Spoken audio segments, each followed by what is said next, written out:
ગુજરાતભરના તાજા અને સચોટ સમાચાર મેળવવા માટે અમારી રાષ્ટ્રીય સમાચાર ચેનલને સબસ્ક્રાઇબ કરો અને બેલ આઇકન પર ક્લિક કરો। સુરતના રિંગ રોડ રાજહંસ કોમ્પ્લેક્સમાંથી ગેરકાયદેસર કોલ સેન્ટર ઝડપાયું છે। કોલ સેન્ટર દ્વારા વર્ક ફ્રોમ હોમના કોન્સેપ્ટના આધારે સામાન્ય નાગરિકોને ટેલિફોનિક સંપર્ક સાધી રૂપિયા કમાવાની લાલચ આપી એગ્રીમેન્ટ કરાવતા હતા।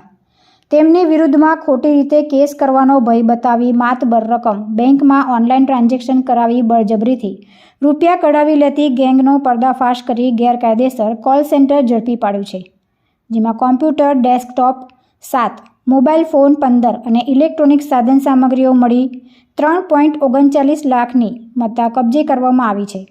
અઠવા સિવિલ 4 રસ્તા રાજહંસ 2 કોમ્પ્લેક્સ ઓફિસ નંબર B805 ખાતે અશરફ પહેલવાન ઓનલાઈન ડેટા એન્ટ્રીનું કામ કરવા માટે ઓનલાઈન કોન્ટ્રાક્ટ કરાવી તેમજ કસ્ટમર સમય મર્યાદામાં ડેટા એન્ટ્રીનું કામ નથી કર્યું અને કોન્ટ્રાક્ટનો ભંગ કર્યો છે તેમ કહી વકીલના નામે ફોન કરી પોલીસ તથા કોર્ટમાં કેસ કરવાની ધમકી આપી ગ્રાહકોને ડરાવી ઓનલાઈન પૈસા ટ્રાન્સફર કરાવી લોકો સાથે છેતરપિંડીની પ્રવૃત્તિઓ કરવામાં આવતી હતી।